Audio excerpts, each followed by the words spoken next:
we, I think, concluded an important agreement, an important treaty between Australia and Indonesia.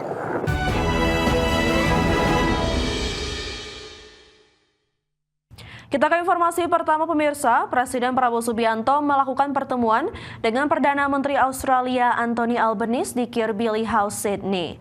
Pertemuan tersebut merupakan kunjungan balasan usai Perdana Menteri Albanese mengunjungi Indonesia beberapa waktu lalu. Pertemuan ini menjadi salah satu agenda dalam kunjungan kenegaraan Presiden Prabowo ke Australia sebagai langkah penguatan hubungan kedua negara di kawasan Indo-Pasifik.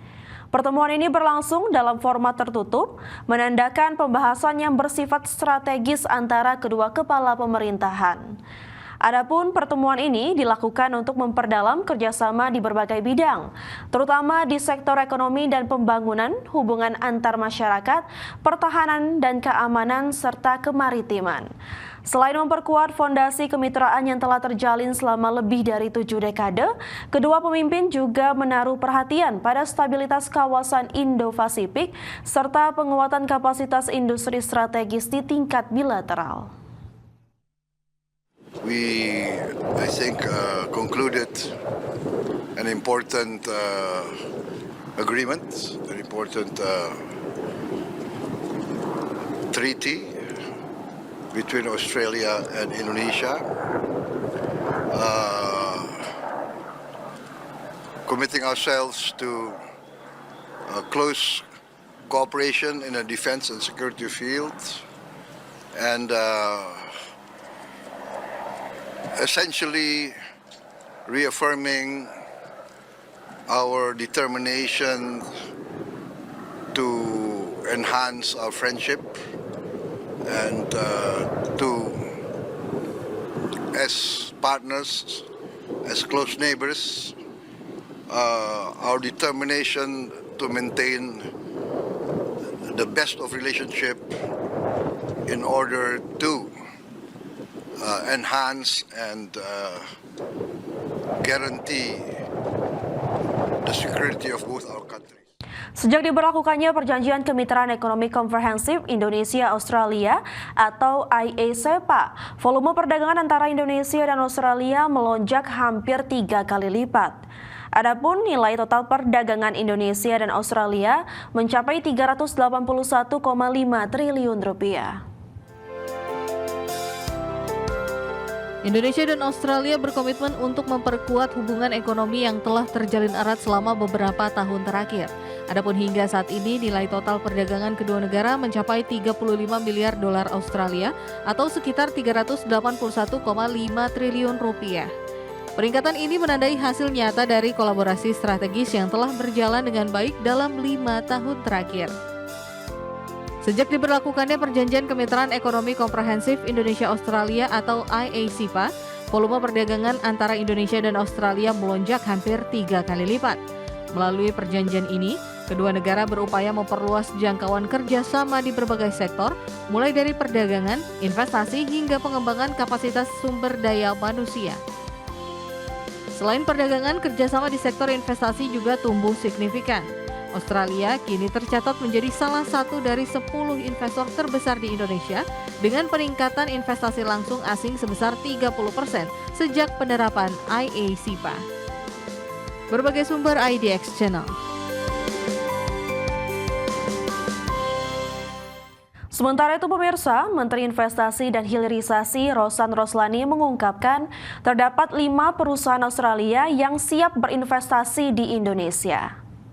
Rosan menjelaskan kelima perusahaan Australia tersebut akan berinvestasi di bidang rumah sakit, hilirisasi hingga bidang agrikultur. Tentu saja dengan potensi investasi dari 5 perusahaan Australia ini, pemerintah Indonesia tentu akan memfasilitasi rencana investasi yang akan masuk ke Indonesia. Kerjasama perdagangan Indonesia dan Australia masih bisa ditingkatkan lebih intensif lagi. Tercatat hingga saat ini total nilai perdagangan Indonesia-Australia mencapai 15 miliar dolar Amerika Serikat, di mana Indonesia masih defisit perdagangan hampir 9 miliar dolar Amerika Serikat. Rosan juga mempertegas fokus utama kerjasama strategis kedua negara adalah memperkuat hubungan investasi dan perdagangan secara komprehensif melalui kesepakatan Indonesia-Australia SEPA.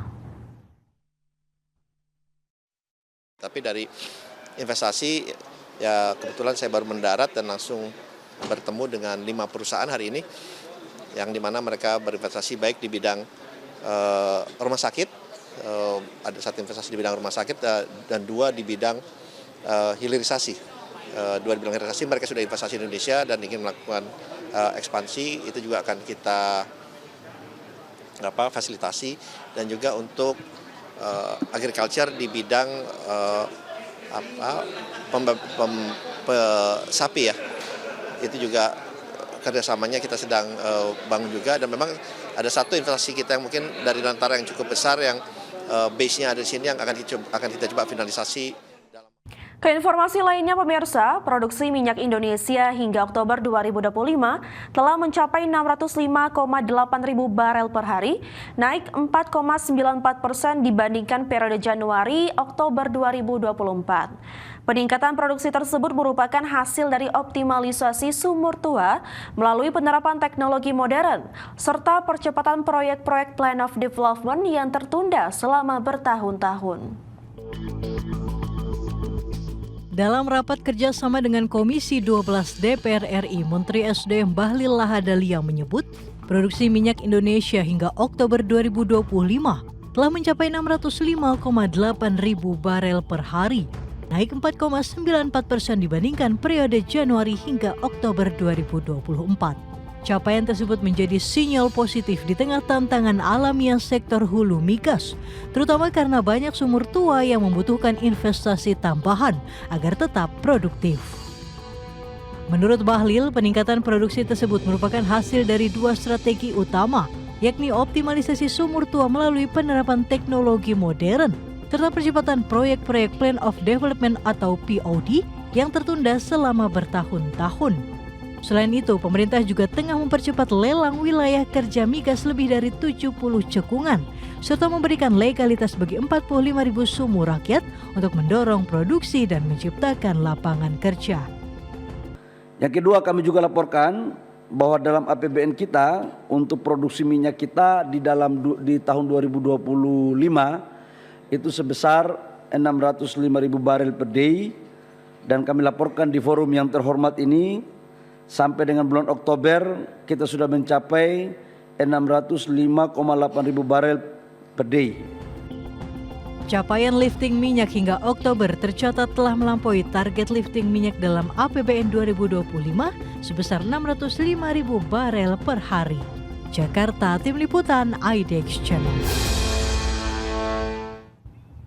Ya pemirsa, Kementerian Energi dan Sumber Daya Mineral menegaskan saat ini pemerintah fokus pada penindakan aktivitas pertambangan tanpa izin atau peti di berbagai daerah.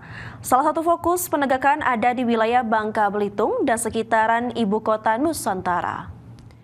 Direktur Jenderal Penegakan Hukum Kementerian ASDM, Rikle Jeffrey Huwai, menjelaskan langkah hukum terhadap peti tidak bisa dilakukan secara serampangan karena harus memiliki dasar hukum yang kuat agar tidak menimbulkan masalah di kemudian hari. Penindakan tambang ilegal tidak hanya menyasar timah dan nikel, tetapi juga komoditas lain seperti batu bara.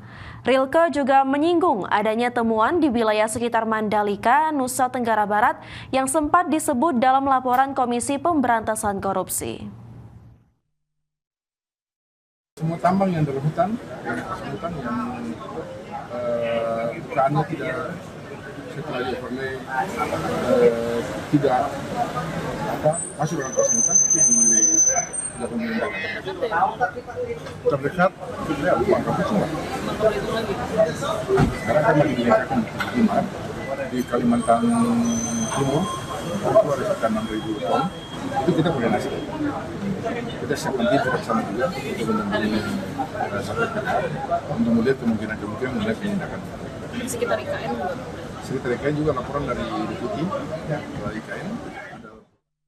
Presiden ke-6 Indonesia, Susilo Bambang Yudhoyono, dukung kebijakan pemerintahan Prabowo untuk mencapai pertumbuhan ekonomi di angka 6%. Informasi selengkapnya tetaplah bersama kami di Prime Market Highlight.